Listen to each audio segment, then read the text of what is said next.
프레스룸 기자들이 직접 현장을 찾아서 인터뷰를 하는 이 프레스룸이 간다 시간입니다. 이번엔 누가 또 어떤 인물을 만나고 왔는지 영상으로 확인해 볼까요? 만약에 윤석열 총장이 우리 당에 들어와서 같이 활동한다면은 비단 주머니 3개를 드리겠습니다. 이 상징적 의미의 그것을 제가 전달할 수 있도록 하겠습니다. 저희가 인터뷰에 앞서서 예. 두 가지 선물을 준비했습니다. 저희께 정품이 있는데 이런 걸. 하나는 프레스룸 출연권이고 하나는 질문 패스권입니다. 딱 한 번만 쓸 수 있으니까요. 신중하게 고민하셔서 알겠습니다. 한 번은 넘어가시면 좋겠습니다. 이수아 기자. 네. 아니, 지금 보니까 이준석 대표를 지금 만나고 왔어요. 뭐 보니까 비단 주머니를 지금 주고 왔는데 보니까 질문 패스권이 또 들어 있습니다. 이 질문 패스권 언제 쓰는지도 좀 한번 살펴보도록 하겠습니다. 사실 안 그래도 어제 이준석 대표가 뭐 최고위에서도 또 이 김종인 전 비대위원장 출판 기념회에 갔는데도 일절 이 기자들의 질문에 얘기를 하지 않고 이 자리를 떠났었거든요. 뭐 무건 시위하는 거 아니냐 이런 얘기까지 나왔었는데 그래서 더더욱 이준석 대표 생각이 좀 궁금했었습니다. 네, 게다가 윤석열 대선 후보가 바로 옆에 앉아 있었잖아요. 네. 그런데도 이준석 대표 표정이 너무 안 좋아서 이 대표, 윤 후보 그리고 김 전 위원장까지 세 사람 사이 선대위 구성을 둘러싼 갈등이 점점 심화되고 있는 거 아니냐 이런 얘기들이 나왔거든요. 네. 이 대표 속생각 한번 들어봤습니다. 다시 우리 김 박사님께서 역할을 또 하셔야 될 때가 이제 다가오고 있지 않는가. 저도 이번 대통령 선거에서 많은 역할을 해주실 것이라고 확신하고 이 전권을 드리는 게 필수 불가결의 조건이라면 만약에 선대위 그 영입을 위한 그걸 하실 의향도 있으신 건가요? 제가 할 건 아니고요. 후보가 해야 되는 것인데 지난번에 전두환 발언 때문에 후보가 굉장히 곤란을 겪었지만은 뭐 그 부분은 후보가 사과를 했으니까 됐고 근데 후보가 원래 그때도 하려던 말이 전두환 대통령 같은 사람도 그런 어떤 아주 큰 과거가 있지만 경제라는 분야에 있어가지고는 본인이 아는 게 별로 없으니까 김재익 경제수석 같은 훌륭한 분한테 위임을 했기 때문에 아주 그 통치에서 경제에 있어서는 성과가 좋았다 이런 취지로 이야기한 거거든요. 그래서 저는 후보도 위임에 대해 가지고 그렇게 얘기를 많이 했다 그러면은 선거에 있어가지고는 대한민국 최고의 지금 지휘관으로 일컬어지고 있는 김종인 위원장에게 사실상의 전권을 주는 건 나쁘지 않다. 저는 이렇게 봅니다. 대표님 생각은 그런데 후보의 또 결단이 필요하다 이런 말씀. 예, 저랑 김종인 위원장이 선거 전략이나 아니면은 그 기본적인 정치에 대한 태도나 이런 게 굉장히 비슷해요. 그러니까 저희 똑같은 사람 둘이서 지금 거기서 중복된 업무를 하고 있을 이유가 없는 거죠. 그러면은. 어쩌다 보니까 제가 후보도 아닌데 이재명 후보랑 맨날 치고받고 하는 모양새가 됐습니다. 무슨 뭐 그랬더니만 저쪽도 민주당 쪽도 상당히 민감해져가지고 저한테 폐륜이니 뭐 이런 소리 하고.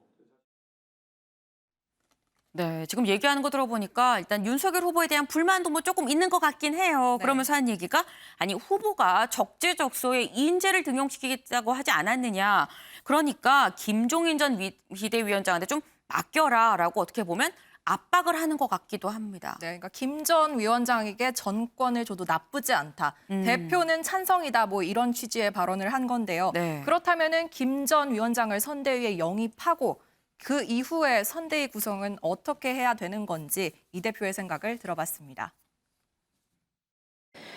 김종인 위원장이 전 위원장이 이제 위원 총괄을 맡고 그다음에 그 밑에 전문 본부장이 4-5명이 중진으로 갈 수도 있다. 뭐 이런 얘기가 윤 후보 측에서 나오고 있어요. 그 오늘 출간하신 만화에 그 18장에 보면 챕터 18을 보면은 176페이지부터 185페이지인가 보면은 이미 페이지까지 다. 제가 그래서 현장에 봤어요. 이 얘기 안 했을 리가 없다. 이 어르신께서 이 얘기 안 했을 리가 없다 해가지고 2012년 저희가 대통령 선거를 같이 준비할 때 그때 저희 선대위에서 있었던 일들을 이제 막 적어 놓으셨어요. 김종인 위원장과 같이 일하고 싶으신 분들은 그 부분을 확인해 주시는 게 좋다. 뭐 해석을 그렇게 갖다 붙입니다. 총괄 본부장을 뭐 4-5명의 뭐 본부장을 쪼개면은 더 김종인 위원장이 통제하기 좋아지고 그러면 더 선호하시는 거 아니냐. 천만에요. 네, 지금 바로 이 책인 것 같아요. 맞습니다. 그죠? 네. 아니 18장에 176페이지라 그래서 제가 한번 이렇게 펴봤는데 18대 대선과 경제민주화 맞습니다. 이 페이지까지 어떻게 외우고 있을까요? 네, 저희가 시청자분들도 궁금하실 것 같아서 이렇게 CG로 준비를 했는데요. 네. 김 전 위원장이 18대 대선에서 박근혜 당시 새누리당 후보 캠프 행복추직위원장을 맡았었거든요. 네. 그때 당시 상황을 김 전 위원장 시각에서 이 얘기를 한 겁니다. 보면은 이 박 전 대통령과 항상 독대를 하던 김 전 위원장이 어느 날 박 후보 측근 9명에게 둘러싸여서 마치 협박을 당하는 분위기였다라고 설명을 하고 있습니다. 네. 이 당시에 박 전 대통령 측근들과의 마찰을 빚는 그런 내용인 건데 이때 김 전 위원장 상당히 공개적으로 이 상황에 대한 불만을 표출하기도 했습니다. 당시 상황 보고 오실게요. 그러려면 박근혜 위원장한테 보고를 하고 발표를 할 거 아니야. 나 같은 사람은 할 역할이 없어 이제. 저는 예전에 박근혜 대통령이랑 본인이 의견 대립이 있었을 때 박근혜 대통령이 9명의 사람들을 데리고 나타나가지고 본인을 사실상 압박했다라는 내용이 들어있거든요. 오히려 그렇게 쪼개놓으면은 김종인 위원장이 통제하기가 어렵고 그렇기 때문에 그걸 김종인 위원장이 선호하는 것처럼 하는 건 좀 옳지 않다는 생각을 합니다.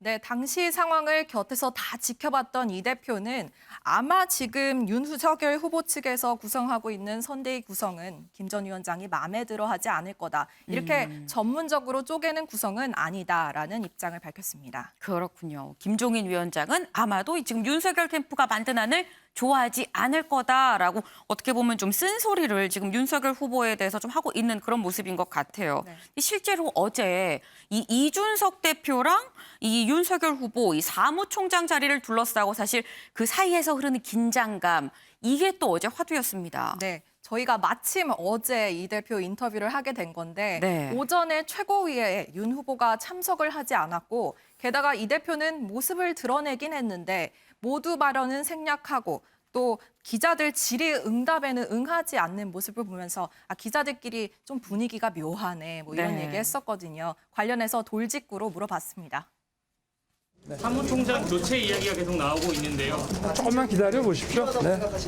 최고위 참석을 갑자기 이제 안 하신 게 자꾸 이준석 대표의 뭐 불화로도 비춰질 수 있는 부분이 있는데 어떻게 좀 말씀? 아니 뭐 최고위에 뭐 매번 나가야 되는 것도 아니고 아시다시피 오늘 조찬 약속이 미리 정해져 있었기 때문에 이게 뭐 사무총장만 하더라도 선거 사무뿐만 아니라 일반적인 당무까지 해서 굉장히 많은 부분을 담당하는 직책이에요. 그래서 그걸 예를 들어서 훌러덩 후보의 의중에 따라 바꾼다. 뭐 할 수도 있겠죠. 그러려면은 적어도 다른 당무에 영향이 없도록 사전 협의를 해야 되는 것이고 그런 게 있는데 그래서 저는 아직까지 후보한테서 그런 요청을 하나도 듣지 않았습니다. 사전 협의가 전혀 없었다. 그렇죠. 그런데 어제 이제 기사를 보면은 다른 경로로 후보의 측근을 이제 자임하는 분이 그런 식으로 이제 사무총장과 소통했다는 거는 굉장히 부적절했다. 네, 그런 지적을 할 것 같습니다. 최고위 불참석과도 이 논란이 혹시 연관이 있을까요? 후보는 아침 먹으러 갔다는데요. 저는 뭐 그건 후보가 공식적으로 이야기하는 걸 다 믿어야지 그걸 왜 의심할 필요는 없어 보입니다. 네, 이준석 대표의 얘기가 난 아직까지 후보한테 어떤 요청도 들은 바가 없다. 또 측근을 자임하는 분이 이러는 건 부적절하다라고 이렇게 얘기하는데 말 한마디 한마디가 굉장히 좀 날이 서 있는 그런 느낌인데 네. 이준석 대표 사실 또 생각을 해보면 요즘 날이 서 있을 수밖에 없는 거 아닌가라는 생각이 들어요. 저희도 뭐 얼마 전에 방송에서 전해드리긴 했습니다만 또 이 당 게시판에 당대표를 탄핵해야 된다 이런 얘기가 또 많이 올라오더라고요. 네, 거기다가 이준석 대표의 지지층이라고 할 수 있는 이 2030 세대들이 윤석열 후보가 최종 후보로 확정된 뒤에 대거 탈당했다는 소리 저희도 이 프레스룸에서 다룬 적이 있는데요. 네. 이에 대해서 당 지도부에서 또 갈등이 벌어지면서 김재원 후보 측은 뭐 40명밖에 탈당하지 않았다. 맞아요. 이렇게 얘기를 했다가 김재원 최고위원은 그렇게 얘기를 했는데 이 대표는 또 아니다라고 하면서 통계를 공개하기도 했었죠. 그랬었죠. 여기에 대한 입장 들어봤습니다. 경선 결과에 불만족스러운 분들이 있을 수 있죠. 그런데 그분들에다 대고 후보의 지지자 중에 일부는 역선택하던 사람들이라고 조롱하기도 했고 거기다가 김재원 최고위원 같은 경우 탈당하는 사람 다 해봐야 40명밖에 안 되더라 이렇게 하는 거는 실제 숫자를 왜곡시킨 거기 때문에 그 입장에서는 굉장히 조롱받았다는 느낌이 들 거예요. 이미 마음이 상한 사람들은 마음이 상한 대로 시간이 필요합니다. 예, 근데 거기다 대고 억지로 무슨 우리 윤석열 후보를 꼭 찍기 위해서 다시 당에 참여해라 이런 게 사실 논리 구조로 그들한테 꽂힐 리가 없거든요. 그러니까 저는 어느 정도 시간이 필요할 거다 이렇게 봅니다. 근데 저는 냉정하게 그런 것보다는 항상 적어도 논리적으로 맞는 얘기를 하는 사람을 기억하고 싶지 덩어리 키워가지고 뭘 조직 정치하고 싶은 사람이 아니에요 저는. 일희일비하지 않겠다. 아니, 원래 저 싫어하는 분들 고정적으로 있다니까요. 예, 부정선거 좋아하시는 분들은 저 기본적으로 싫어하고요. 예, 그리고 뭐 맨날 보면 왜 후보랑 뭐 의견이 대립하는 것 좀 보이냐. 대립하는 게 정상이죠. 문제가 되는 게 있으면은. 근데 그런 거를 뭐 후보랑 딱히 전 대립한 적도 없고요. 후보 측근 중에 있는 사람들이 굉장히 월권을 하거나 무리수를 두는 경우에는 제가 당연히 당내선 제가 당무를 책임지는 당대표인데 제가 지적할 수밖에 없는 것이고. 네, 지금 뭐 아무것도 안 하는 게 오히려 나은 거다라고 이렇게 얘기를 하는 걸 보니까 이 뭐 영화 대사죠. 넌 다 계획이 있구나라는 생각이 들기도 합니다. 네, 지금 무엇을 한들 이 돌아선 청년들의 마음이 다시 돌아오겠냐 뭐 이런 취지로 얘기를 한 것 같습니다. 네, 인터뷰가 근데 좀 전반적으로 날이 서 있는 그런 느낌이긴 해요. 네, 그래서 분위기도 풀 겸 저희가 밸런스 게임을 하면서 종로 출마설도 살짝 섞어서 질문을 해봤거든요. 네. 한번 들어보시죠. 유승민 전 의원 대 김종인 전 위원장. 무인조에 같이 간다면 어떤 분이랑 갈까요? 김종인 위원장이 가겠죠. 왜냐하면 당에서 반대하는 사람들이 유승민계라서 그랬다고 할 거니까. 네. 종로 전략 공천 대 예비 후보 10명 출마하는 노원 출마. 당연히 노원 출마죠. 그거는. 이유 짧게 또 여쭤보겠습니다. 노원에서 예비 후보로 붙어가지고 저랑 경선에서 이길 사람 없습니다. 어차피. 그러니까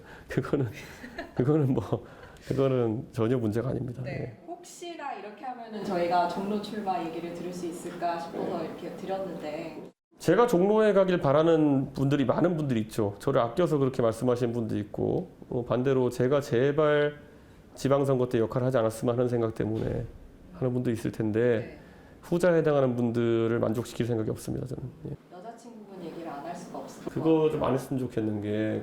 알겠습니다. 그럼 패스권 쓰시는 걸로. 저희가 생각하겠습니다. 아, 여자친구 질문에서 이 질문 패스권을 썼네요. 좀 아쉽죠? 네, 아쉬운 게 저만 아쉬운 건가요? 네. 다 같이 아쉬운 것 같습니다. 네. 근데 이수아 기자가 지금 보니까 이준석 대표한테 비단 주머니를 줬잖아요. 네. 그 안에 들어있는 이 질문 패스권을 썼는데 진짜 비단 주머니에 뭐가 들었냐? 이게 또 사실 궁금하잖아요. 저도 정말 궁금해서 꼬치꼬치해 물었거든요. 네. 근데 말 그대로 철벽 방어였습니다. 대신 힌트를 조금 얻을 수 있었는데요. 듣고 오시죠. 상대 여론 조작에 대응하기 위한 그런 탐지 도구 같은 경우에는 후보가 누가 되더라도 필요한 것이기 때문에 저희 가장 빨리 준비가 끝났고 그래서 내놓을 수 있는 것이고요. 후보가 당선된 다음 날부터 지금 비단 주머니 속에 있는 여러 가지 내용물들을 채워넣기 위해 가지고 고군분투하고 있습니다. 다가오는 것들을 보면은. 그래서 이제 농담하는 거 아니라고 보시면 됩니다. 이게 보면 단순한 비유는 아니다. 민주당이 지금 굉장히 뭔지 모르니까 자꾸 아무것도 없지 않느냐부터 시작해서 별거 아닐 거다 이러는데요. 네. 아마 공개되면은 당황스러울 겁니다, 민주당이. 당황스러울 정도로 대단한 이제 전략을 짜고 계신다. 그죠? 따라올 수 없는 것들을 많이 합니다. 알겠습니다. 저희가 이달 말까지 한번 기대를 많이 해보도록 하겠습니다. 네, 뭐 따라올래야 따라올 수 없는 것들이다. 이 상당한 자신감이 엿보입니다. 네, 저희 프레스룸의 공식 질문이죠. 이준석은 땡땡땡이다. 여기에 대한 답변에서도 이 대표 특유의 자신감이 느껴졌습니다. 네. 이준석은 당대표다. 네. 저에게 쏟아졌던 무수한 공격이나 아니면 저에 대해서 유튜브나 이런 데서 계속 하는 이런 음해나 이런 것들을 보시면요. 지금은 당대표하고 5개월 지났더니만은 맞는 게 하나도 없어요. 과대망상 유튜버들 덕분에 참 당의 5만 가지 분열이 다 초래되고 있습니다. 네. 그래가지고 그 중에서 이제 가장 큰 논리 중에 하나가 뭐냐면 제가 당대표다라고 얘기한 건 뭐냐면요. 그분들의 사상적 기반의 끝 위엔 뭐냐면 이준석은 민주당 프락치다가 있어요. 예. 근데 당대표가 민주당 프락칠 수가 있느냐부터 시작해서 그분들의 논리적 모순을 좀 침대에 누워서 그분들이 고민해 보셨으면 좋겠어요. 네, 이준석은 이 당대표다. 그러니까 주변에서 이준석은 프락지다라고 얘기를 하지만 어쨌거나 나는 당대표다라는 어떤 자신감이 묻어나는 이런 얘기였습니다. 네. 이수아 기자 수고했습니다. 네, 이 국민의힘 이준석 대표 이 같이 만나보셨는데요. 분명 저희가 인터뷰를 할 때만 해도 이 사무총장 교체권을 두고 이준석 대표 이 부글부글하는 약간 속마음이 좀 느껴지는 듯 했습니다. 그런데 이 어제 방금 보신 그 인터뷰가 끝난 직후에 이 바로 윤석열 후보의 요청에 따라서 이 두 사람 긴급 회동을 가졌는데요.